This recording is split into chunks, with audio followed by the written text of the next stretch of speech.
Welcome to the Loins of History. My name is Jay, and I'm joined by my very handsome co-host, Colin. And this is a podcast that we try to connect current events to history.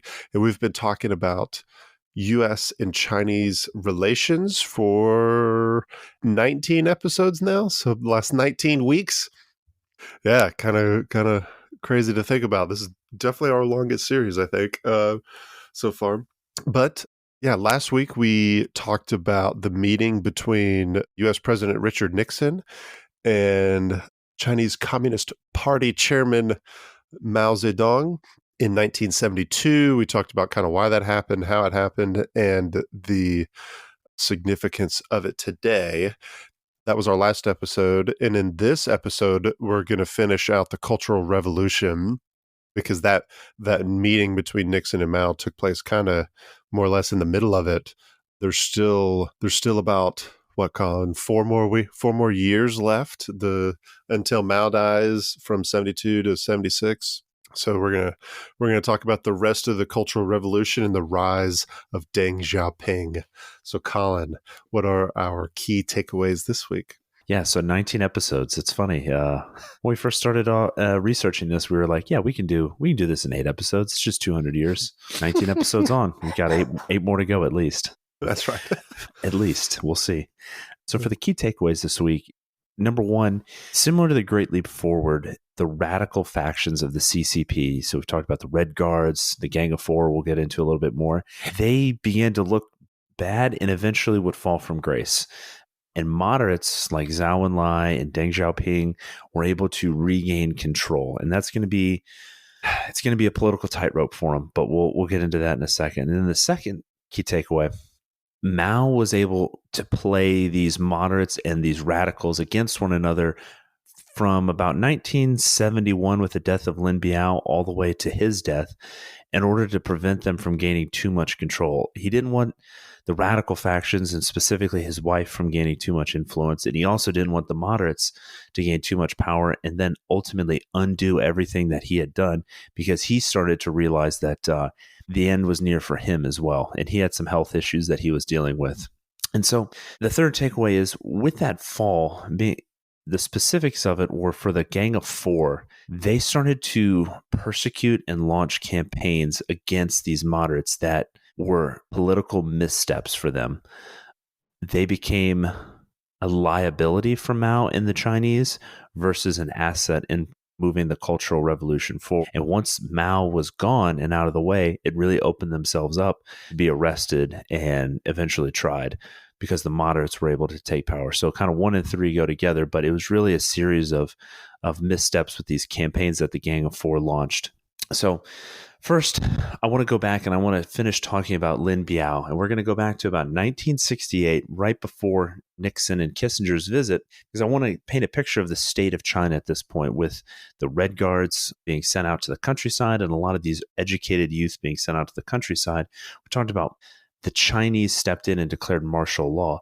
That was really for 2 reasons. One, they were afraid of the Soviets invading in nuclear war. And 2, they needed to regain a semblance of control over society. The Red Guards had achieved the aims that Mao had for them, and he needed a way that he could enforce order. So in steps Lin Biao. And Lin Biao had been a military man since joining the CCP and fighting in the Chinese Civil War and the Japanese invasion. And at the time, he was the Minister of Defense, and at the Ninth Party Congress in 1969 was named Mao's successor. So during this era of 68 through about 70, 71, the country, how do I want to say it? Kind of for a frame of reference for our listeners, think like post 9/11, where this surge of patriotism kind of overtook countries and governments were highly militarized and they were passing a lot of laws, and people really kind of forgot about day-to-day problems and were focused solely on this external threat. And that's kind of what Lin Biao was able to channel, because there were projects where the Chinese would literally dig miles of tunnels and trenches and fortifications around cities, kind of abandoning this industry in a lot of ways. So their GDP definitely suffered and their industrial output suffered. And they kind of, even though the Cultural Revolution was still occurring, it was not as severe because the focus now became an existential one where they were, okay, we could be wiped out by the Soviets. So Lin Biao, with this militarized society and martial law being declared, became very, very powerful and influential. As a matter of fact, people kind of looked to him almost as the leader of the CCP because Mao was now just, once again, kind of like after the Great Leap Forward, kind of sidelined as Lin Biao administered this now military state and prepared the defense of China versus the Soviets, which they really thought at any moment the Soviets were just going to march over the border and overrun China or launch nuclear weapons. As a matter of fact, there was an incident where I think it was 1970 where the Russians sent ambassadors to Beijing to meet with CCP and negotiate, and Mao and the rest, and Lin Biao and the rest of the CCP were so worried that it was a ploy to get them all in Beijing and they were going to be nuked, that only Zhou and Enlai was there to greet the Russians and, the Soviets. Sorry, I use those terms are basically interchangeable at this point. Yeah. Sorry, Central Asian countries. Yeah. I know the Kazakhstan played a vital role in Soviet policy, but yeah. Sorry. Anyway, so Zhou Enlai was the only one to greet them. All the other leaders, to include Lin and Mao, were scattered about the country in different, basically bunkers holed up in case a war broke out. So that's the state of China while Lin Biao is kind of on this rise, and he becomes the de facto leader in a lot of ways. And Jay, you said it a couple weeks ago that there is something about a totalitarian state where they have an innate fear of the military and having to have the military under their control. So seeing this military man, the Minister of Defense, who has already been proclaimed by the party as Mao's successor, rise incredibly fast in power and influence, scared Mao. And then in 1971, there was allegedly a coup attempt against Mao led by Lin Biao, and it failed. Obviously, he tried to flee the country with his family, flee China, and escape to the Soviet Union. Unfortunately for him and his family, he was killed in a plane crash where everyone died. Now, this is where there's some mystery, some conspiracy. A lot of scholars, I've seen it just doing some research where some just say it was a freak occurrence. Plane crashes happen, especially at this era. But others believe that Mao orchestrated the killing of Lin Biao, and this entire coup was a setup and a ploy just to assassinate him. And Lin Biao was really just trying to escape because he read the writing on the wall. And they point to a letter that was found after Lin Biao's death to Mao Zedong that he wrote, basically criticizing Mao and saying that they need to have more moderate policies. They needed to make peace with the Soviets. He started listing all his grievances. That letter was found after Lin Biao's death. And again, scholars kind of debate the authenticity of that letter. Yeah. How convenient. How convenient. It's like Li Feng. We talked about, they found this letter on this young soldier who died. So it's not, in Colin's personal opinion, I think that this was just a ploy to get Lin Biao out of the way and killed because he had gained too much power and influence. He had served Mao's purpose in regaining control of the country, militarizing it effectively in case the defense against the Soviet Union was necessary, and it was no longer necessary. So control was retaken. They were defended against the Soviet Union, and he was too powerful, and Mao needed him removed. So he used this as an excuse. I mean, we see it time and time throughout history. Dictators and tyrants typically do that. They will assassinate, come up with ploys as a means to remove their political enemies. So in Colin's opinion, in my humble opinion, based on reading this, that's what I think happened. And I think there's a lot of scholars that would back me up on that. Yeah.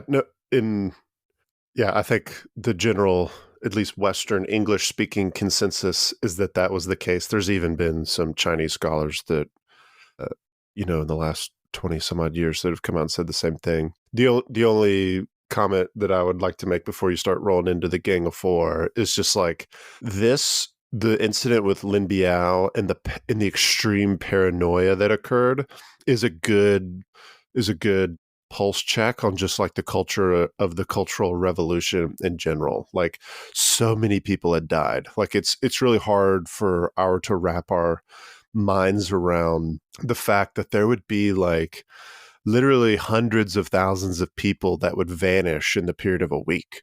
And these hundreds of thousands of people would be government officials.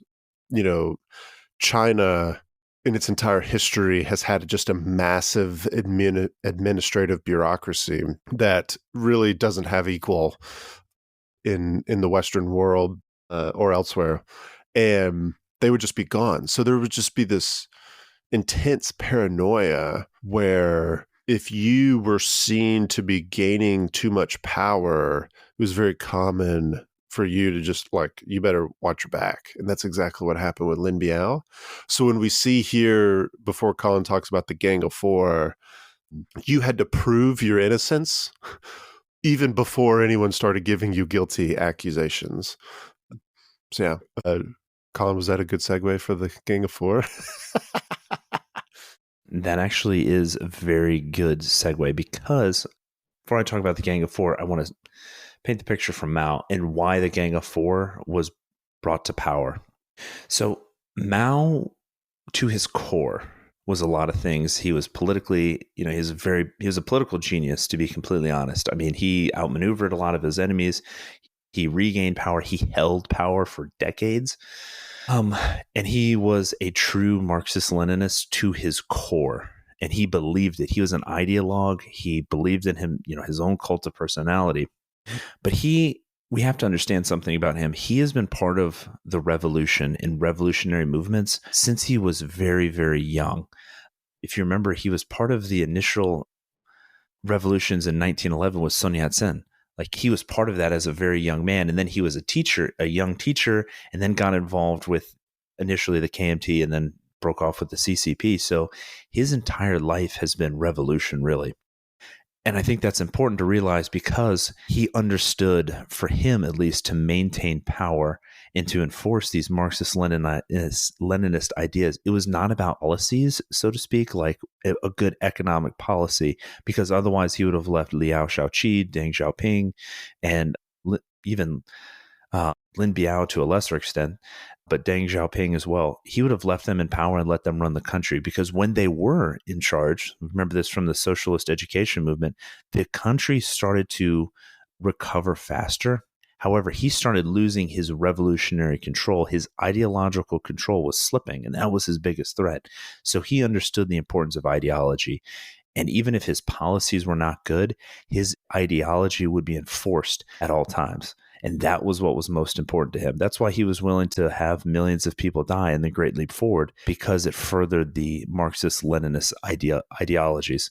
And he understood that the socialist education movement under Liao Shaoqi was not as effective as he wanted it to be, because at its core, it didn't redefine the culture. So the Gang of Four really put the culture and culture revolution. And you say, Colin, duh, that's what it means. It means the culture revolution. I understand that. What I mean by that is the Gang of Four was led by his fourth wife, who was an actress. So Yang Qing was his Mao's fourth wife. She was an actress, and it's kind of interesting about her life, because she was even at one point accused of being like an agent of Chiang Kai-shek and like a capitalist rotor kind of at first, and then somehow, because she was pretty, she became Mao's fourth wife. We've already talked about Mao's proclivities and his womanizing tendencies. So she became his fourth wife. But as an actress, she understood the importance of the arts and culture and how it influences people. So she was incredibly valuable to Mao during the Cultural Revolution. We've already talked about some of the criticisms of art and opera that Mao had before the Cultural Revolution. So he really relied on this Gang of Four to change the way that they presented arts and culture.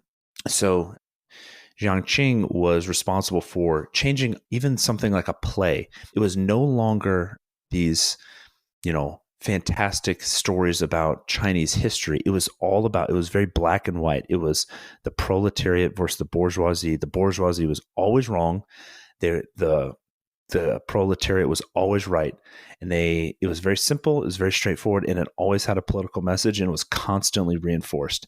And then the other three members, so Yao Wenyan, Huang Guangfen, and Zhang Shengchao, were all responsible for these emulation campaigns that we talked about with Li Fang, redefining these arts, restructuring the education system. So the education system no longer became about math and science.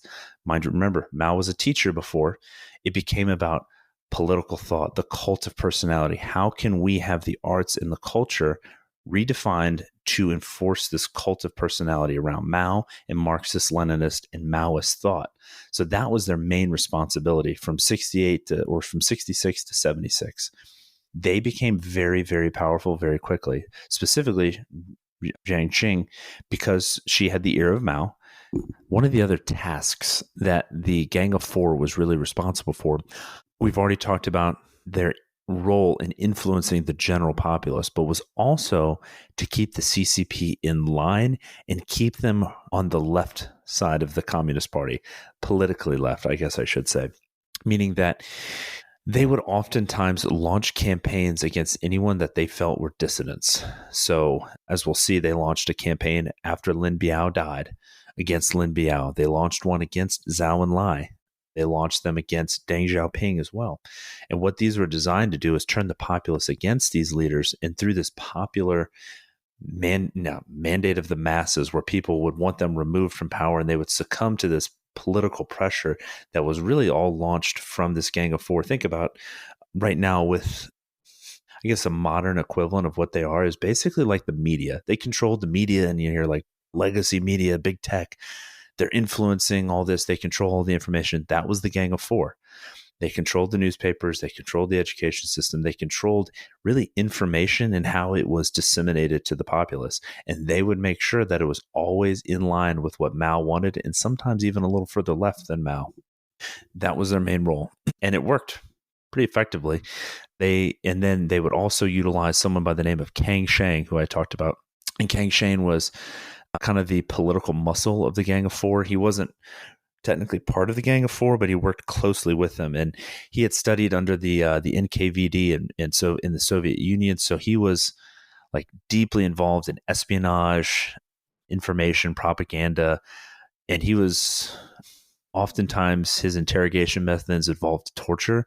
So he was kind of the muscle and the enforcer, and he would come up with target lists that he wanted the Gang of Four to go after. So he's the one that came after Liao Shaoqi, even Lin Biao, and several others. And his name and Kang. So Kang Shang was kind of the muscle of the Gang of Four. So they would use him in order to keep people in line. So yeah, he was kind of the political. He was the muscle as well. He'd come in behind him and say, "This person is a dissident. They're a rightist. They're a capitalist voter." The Gang of Four would then launch this campaign, this anti so and so campaign, and they would basically decry this individual publicly as a capitalist voter. The populace would get behind the Gang of Four and what they were saying, and then Kang Shan would come after them and arrest them, publicly try them, interrogate them, torture them. Oftentimes, members of the CCP were killed, or as you said earlier, Jay, disappear. So it was a really difficult time for members of the CCP. I do also want to say, with the fall of the Gang of Four, so the Gang of Four operated basically with Mao's blessing for 7-8 years, maybe until like 1974-ish. And we'll see kind of how that, it's kind of a fuzzy date, but you can see where things started to change. So within the 70s, Mao was playing Deng Xiaoping and Zhou Enlai against the Gang of Four. And his biggest concern was that the Gang of Four was going to become too powerful in and of themselves. But he also didn't want, as I mentioned earlier, Zhou Enlai or Deng Xiaoping to outlive him and then regain control, because he saw that they were very popular. So the Gang of Four tried their best to tear down Zhou Enlai and Deng Xiaoping. So Deng Xiaoping was actually already kind of purged from the party, and he even spent like 4 years out in a factory working just as like this ordinary laborer. And then he was kind of rehabilitated after the death of Lin Biao, because I think even Mao was like, all right, I need somebody that knows what they're doing to take over. So he rehabilitated him and brought him back into the party in a lesser role at the time. Yeah, it was.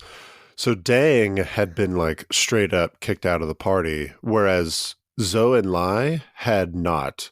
Zhou Enlai was the one moderate that consistently held his post until his death. And so when he died, people were like, oh, shoot. because they knew the moderates were the ones who were actually like running the country.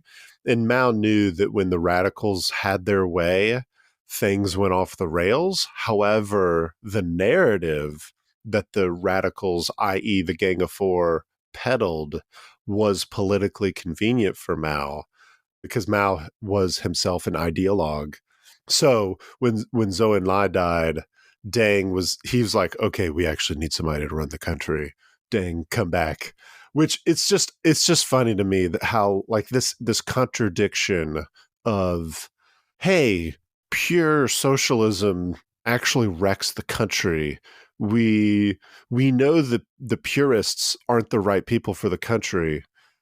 Like, to me, it's the obvious, like, you should probably question your ideology then. But no, it's too late. It's too late to do that. It's kind of sad. I mean, this is why I said in one of the earlier episodes, I think when we were talking about the Great Leap Forward, that I think Mao to his core was a bad person. I mean, he was an evil guy because he was he was such an ideologue and he believed in his ideology. And as we're going to see, his legacy, that he would willingly sacrifice millions of people because he didn't care. And he would absolutely try the Great Leap Forward again.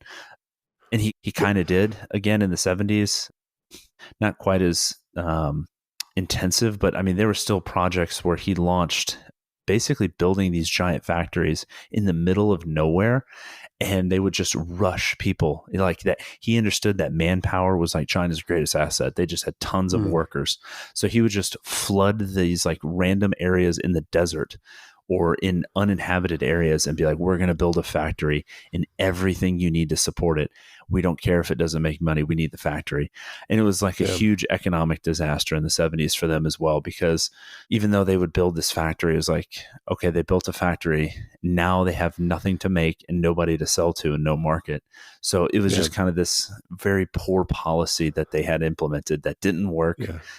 And it was when the moderates weren't in control. And to your point about Zhou Enlai, I think, this is, again, my opinion, I think he was protected from some of the political intrigue that was occurring during the Cultural Revolution because he was primarily focused on foreign relations as the premier. So he spent a lot of time in like the Soviet Union. He was the one that orchestrated, the whole Kissinger and Nixon visits. Like it's going to come back to bite him later.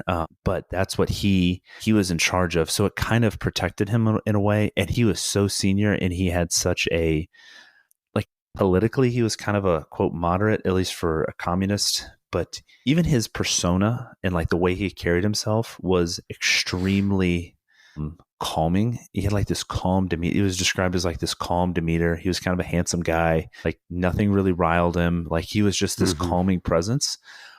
And so like people just kind of looked to him and were like, I really like that guy. So it kind of insulated him a little bit and protected him. But so with, Deng is sent to this factory. He works there for 4 years. He gets brought back. Zhou Enlai was still running things, but was still involved as well. But Mao recognized, yes, that the Gang of Four on its own could not run the country. They'll run it right into the ground.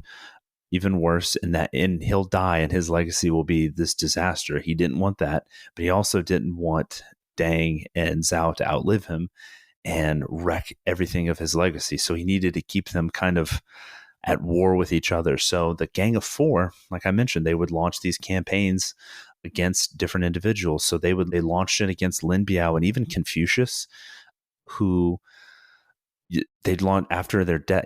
Obviously Confucius has long been dead. Lin Biao died, but they accused them, and they had this anti-Lin campaign, which was their first political misstep. Because Lin Biao was actually kind of popular. The people recognized him as this sort of leader against the Soviets. He's this military man, and he's got a long history of fighting for the Chinese. So people started questioning the Cultural Revolution, if Mao could turn so quickly on one of his greatest allies. If you remember, Lin was one of the first ones that introduced Maoist thought to the military. The Little Red Book he distributed, and it infiltrated into the education system. So like Lin Biao was his number 2 guy, and Mao quickly turned on him. So people started to question the motives of the Gang of Four here. And then it got even worse with Zhou Enlai. So there was an anti-Zhou campaign that was launched, and people hated it. And then Zhou Enlai dies. He had bladder cancer. And this is kind of a testament to, like, he was actually a very good political figure. And I think in a different time of China, he would have been looked on differently. But he had bladder cancer, and the state would not authorize him like the necessary treatments. So like he was losing blood. He had to get blood transfusions every day just to stay alive. Like he lived in constant pain, but for like 4 years, he continued to work and like manage this country and keep it going up until he died in early 1976.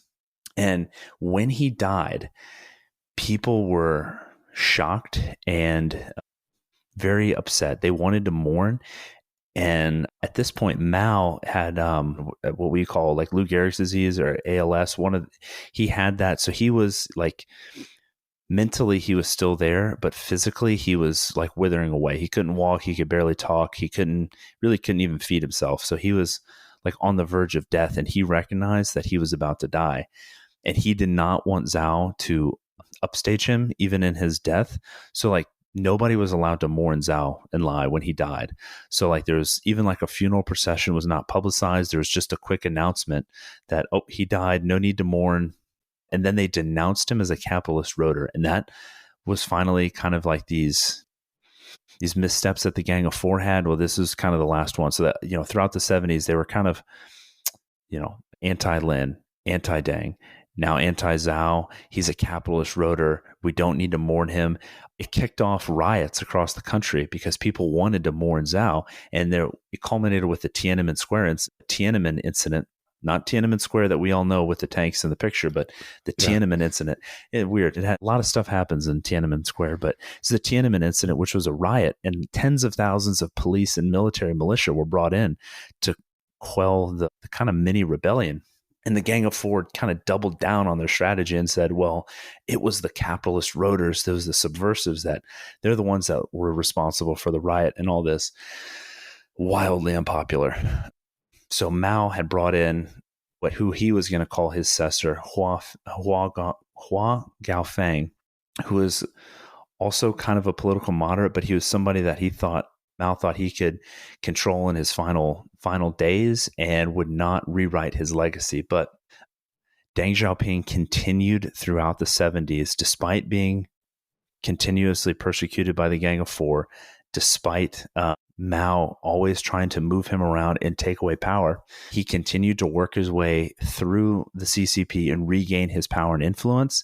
And when Mao died late at the end of 1976 and Hua Gaofeng takes over, Deng was not removed from his position. And as a matter of fact, he was able to regain control and become the chairman of the CCP in 1978.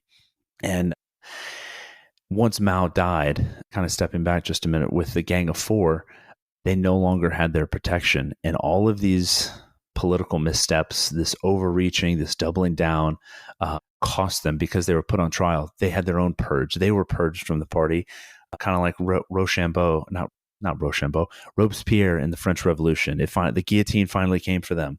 And in 1976, they were purged. And then Deng Xiaoping, kind of in a twist of irony, put them all in jail. And Zhang Xing was sentenced to death, actually. So kind of came full circle for him.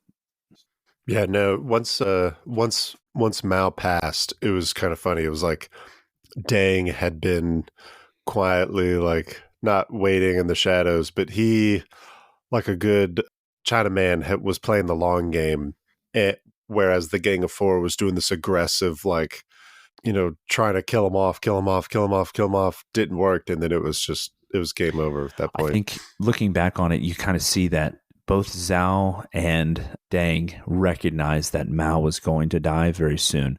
And I say very soon, like a couple years. So like 4 years. So in 1972, you look at it and you think, okay, 4 years or a couple years, Mao's going to be dead. They already knew his health was declining. He was an old man at this point.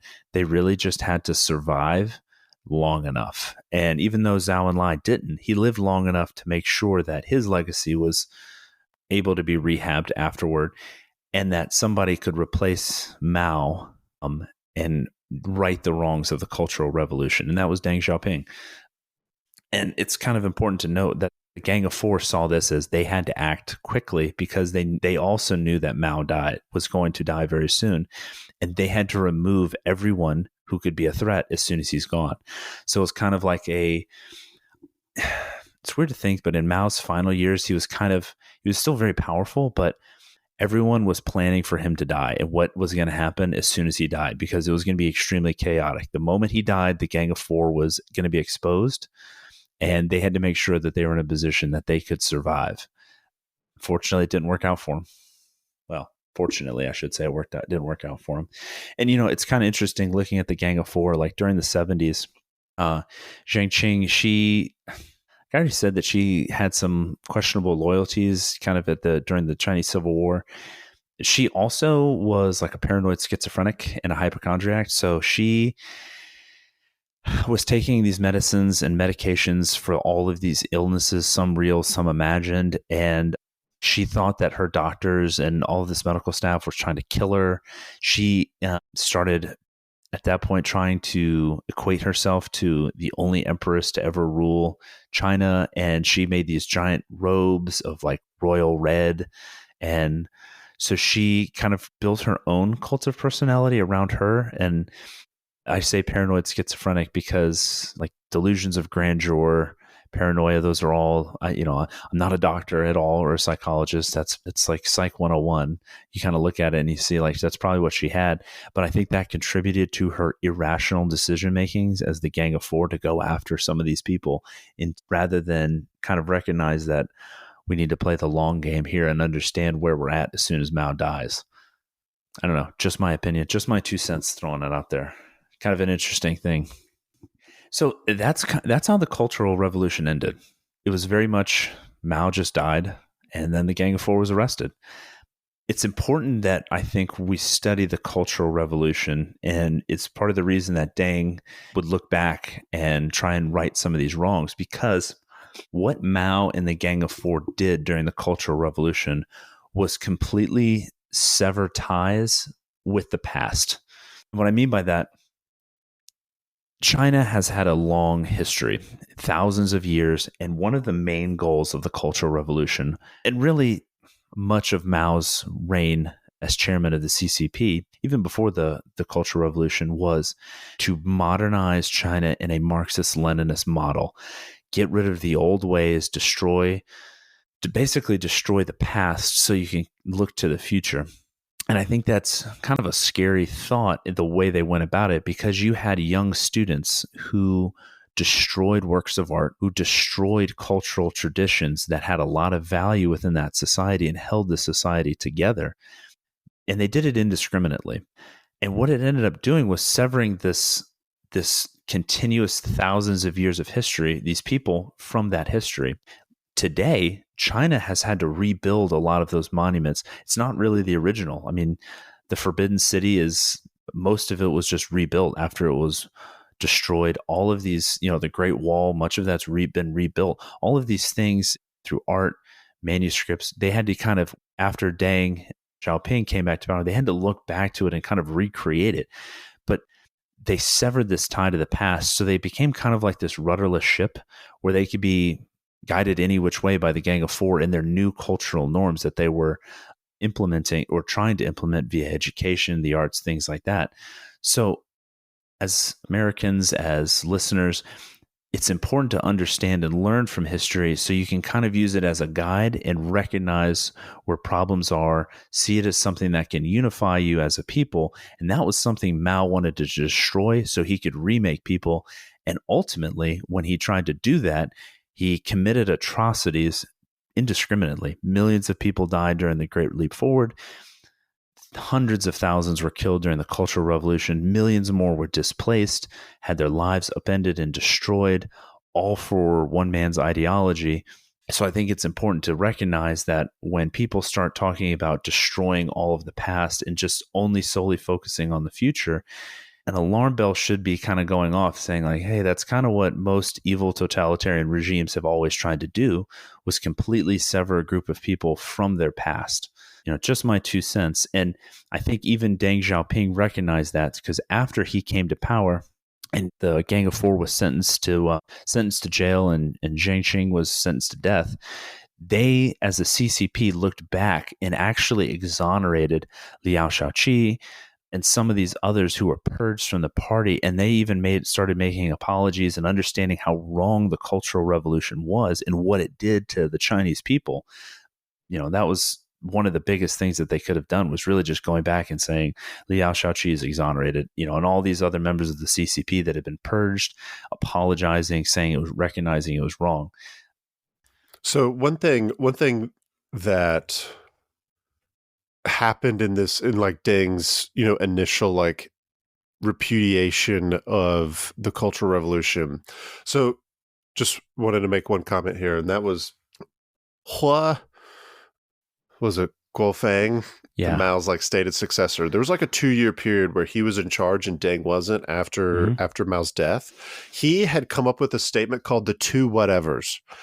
So for a lot of our Sinophiles out there, you'll know that Chinese politics, they like to come up with these phrases called like the two whatevers, or the three reforms and 5 points. Like, they name these things. Anyway, Huo Guofeng made a statement that became known as the two whatevers. And these two whatevers, was, we will resolutely uphold whatever policy decisions Chairman Mao made and unswervingly follow whatever instructions Chairman Mao gave. So those are the two whatevers. Whatever policy, whatever instruction, that's what we're going to do, no matter what.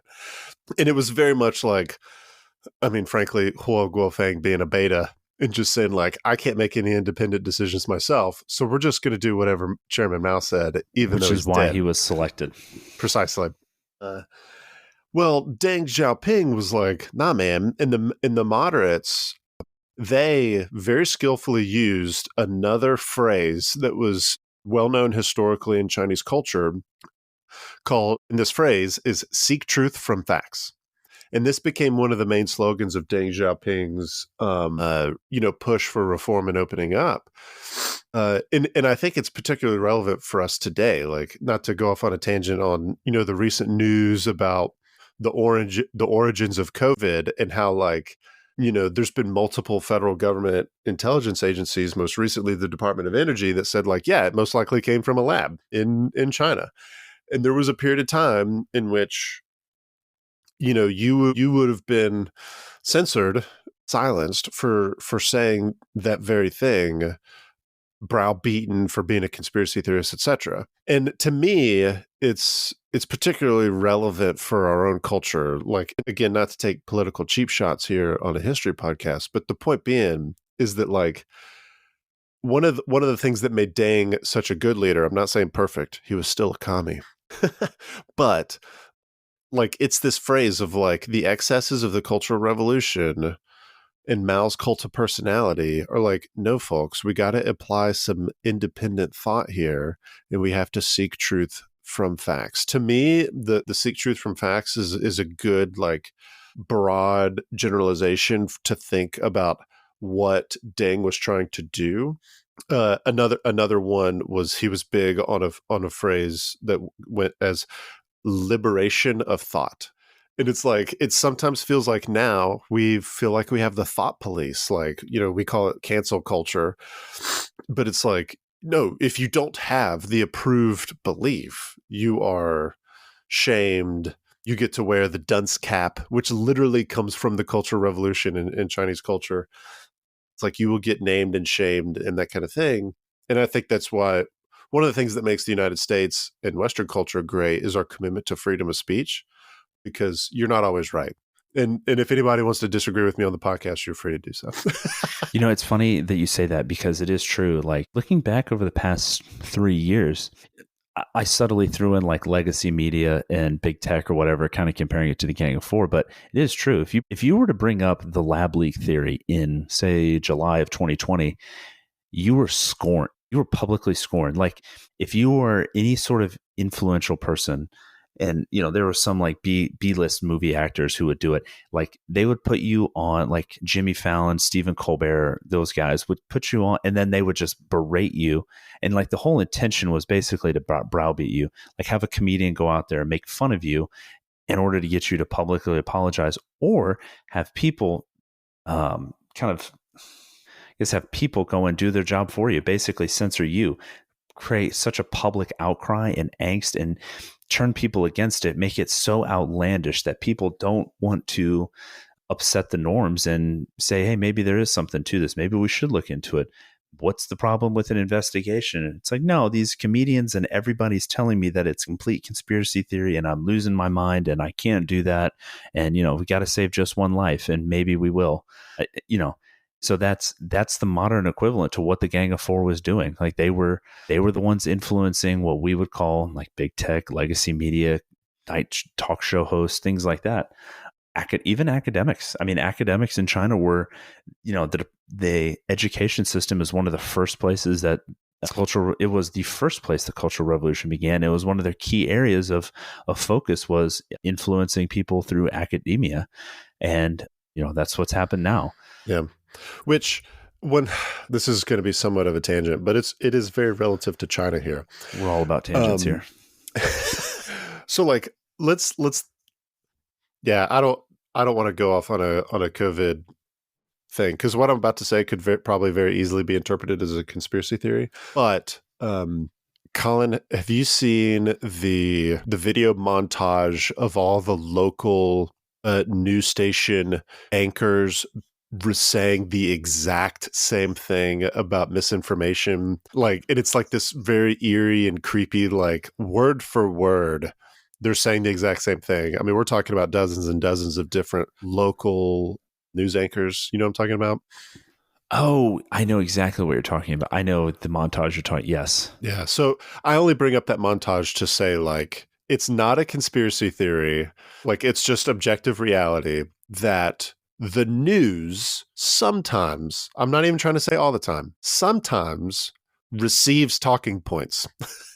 Who those talking points come from, So I'll tell you folks what is a conspiracy theory.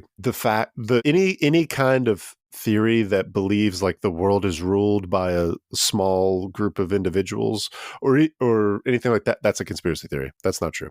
But like, it's a known thing that news stations, media outlets, from CNN to Fox News to your local ABC, CBS, whatever, NBC news station, they sometimes get to determine what they say and sometimes they don't. Like, it depends. Like, sometimes it's advertisers, sometimes it's funded, sometimes, there'll be certain companies or lobby groups will, no joke, pay news organizations to say, hey, can you like give a story about my nonprofit that I'm trying to do? Like, sometimes it's innocent and sometimes it's not.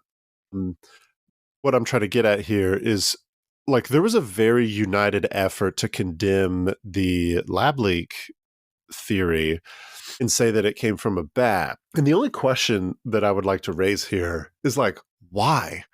Why? Just from an American Western standpoint, who cares? Like, why did it seem like the entire political left felt the need to run to the defense of China? Like, that in and of itself, to me, is extremely telling.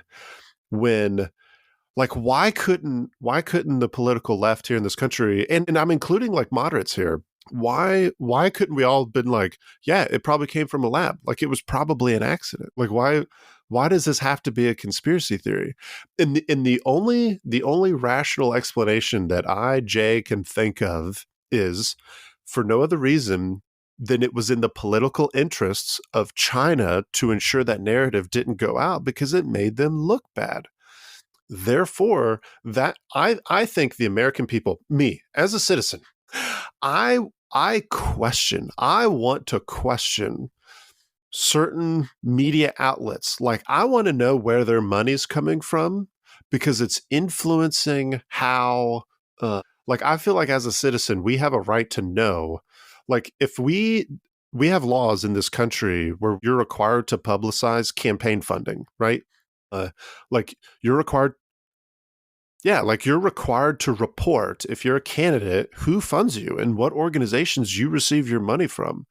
I believe a similar law should be passed for news outlets. Like, they need to, if a specific story was funded or even indirectly influenced in a certain way, they need to throw that disclaimer out front, or somehow, like, in the same way that political campaign ads have to put out there, like, my name is, Donald J. Trump and I support this message, or my name is Joe Biden and I support this message. Like, that's a legal thing because that ad wasn't run by the Trump campaign or the Biden campaign. It was actually run by a third party, and they have to like endorse anyway. Like, there needs to be these like disclaimers, like if you received money from a company or from a person to do a story, that needs to be reported somehow, some way, because I'm willing to bet there were CCP lobbyists, backed businesses, etc., that were definitely trying to ensure that narrative didn't get out. That's my theory on the matter. We may never know, because we waited so long we tried to stamp it out, so much so that now 3 years have passed since, over 3 years since the lab leak occurred. We may never know. Yeah. So it's all going to be conjecture at this point. And I do think balance is important here. Like, I don't want, like, the same. So the specific instance that I'm talking about here would probably be damaging to certain left-wing news outlets, but like Fox News is in the same boat. Like, everybody knows about the Koch brothers, whether you agree with them or not. Like, it's like, I want to know if a specific story was funded on Fox News from certain people. Like, there's the George Soroses of the world that primarily fund like hyper left-wing type stuff. And then there's the Koch brothers and other organizations that do it on the right. Like, I think the American people deserve to know in all circumstances. This isn't me trying to like get at the left. Rather, this is me trying to say, like, they're in the same way of the Cultural Revolution. Like, I don't know if we mentioned this for the Gang of Four, but the positions in government that the Gang of Four held was primarily the propaganda apparatus. It wasn't like the Ministry of Finance.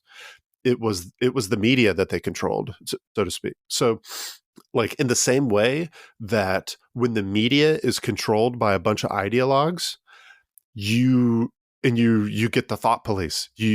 And the thought police can be right or left, by the way. Nazi Germany had a thought police, right? Just like communist China had one. So in order to prevent that kind of thing from happening, a transparency about who's behind the message, who's supporting it, either financially, primarily financially, or just pushing it in general. We should know who's doing that. Jay, I think that just kind of reinforces the reason why people also need to be, on top of transparency, they also need to have a fundamental understanding of historical events, because bingo. If you look at I think as you and I have started kind of reading about this and studying and doing some of this research, you really do see parallels between a cultural revolution, and it looks different. Like, as Mark Twain said, it doesn't repeat, it rhymes. You see a lot of similarities. You see ideologues infiltrate places they really don't need to be, and disastrous decisions are made in the name of ideology, vice policy, or something like, along those lines. And then you see millions of people suffer the consequences because they really couldn't reference. And that's kind of what I was saying about the dangers within the Cultural Revolution, where they severed the ties from the past. People weren't able to look back at any sort of common connection they had. They weren't able to draw upon this common tradition or understanding. And if they sever the past for us, it's like we won't even understand where all this came from. That's just going to be blocked out, and there's going to be no transparency. So it's important to study history so you can recognize trends in the future and see, like, okay, these people are hyper ideologues and they've gained influence and they're funded by X, Y, and Z. So maybe, just maybe, their intentions are not all that good. Maybe there is an ulterior motive that's not being publicized here, or not being, people aren't being upfront about. So we need to avoid that. So anyway, that's a great way to close this Cultural Revolution out as we transition now more into, I guess at this point, close to the 1980s, and we're going to start to see within the U.S. and China, trade policies begin to change. policies on Taiwan are going to shift, and that's going to have dramatic consequences for the internet, for not just the US and China, but the international community as a whole, and how we handle foreign policy within the Pacific Rim. Yeah, no, that was good, Colin. Thank you very much for walking us through that episode of the Cultural Revolution. I have been fascinated and learned a ton about the Cultural Revolution because you hear about it I remember being an undergrad, and I want to say I took like a Cold War class. I think we spent one class on both the Great Leap Forward and the Cultural Revolution. So it's like, there's just no way to do either of those periods justice. So yeah, if you guys want to do any further reading, we recommend Frank Decoter's book. He has a trilogy on the CCP, but one book in particular on the Cultural Revolution. That's a good one. And he's a Hoover Institution scholar. I will always give shout outs to the Hoover Institution. They're probably my favorite think tank. And anyway, so yeah, Colin, thank you for that interesting history of the Cultural Revolution. I can already hear it now. Speaking of which, if you want to call us conspiracy theorists, we're on social media. No, it's almost like racism. You have to say, like, I'm not a racist. Like, I swear I'm not a conspiracy theorist. I'm not wearing my tinfoil. Jay and I are not wearing tinfoil hats when we record episodes. Yeah, I promise. But no, we do appreciate the feedback. Like we've said in other episodes, I really enjoyed our series on the history of American political ideology, and where we talked about, we had a whole episode on freedom of speech. So if you think we're crazy, you can listen to our freedom of speech episode. And with that, we do appreciate feedback. Hopefully, it's constructive. As we said in that episode, hate speech isn't protected speech. So if you want to hate, feel free. You are free to do so. However, we'll probably just ignore you. But if you have constructive criticism, we are painfully aware of our shortcomings and would love suggestions on how to fix that. So yeah, constructive criticism. But if you really like the episode and think we're doing a great job, 5-star reviews are always appreciated. We will give you a shout out here on the episode if you give us a 5-star review. You actually have to like type out a review. None of the podcast platforms that we publish on tell us if you just click the 5 stars and walk away. It doesn't tell us who you are. You have to actually like type out a review. I think it was Jake38 did our last one. He was very smart. He was listening. Jake38, this is your second episode. You're a smart dude. 3 words. 3 words: entertaining, informative, and excellent. I think were his 3 words. And it's like, we will give you a shout out, man. So yeah, so if you like it, you can give us a shout out. Our social media, we're on Instagram, Facebook, and Twitter, all some variation of Loins of History. My Twitter handle is Loins of History. Collins is at insert name here. Very clever. So anyway, thanks for joining us this week on the Loins of History. We look forward to seeing you next week.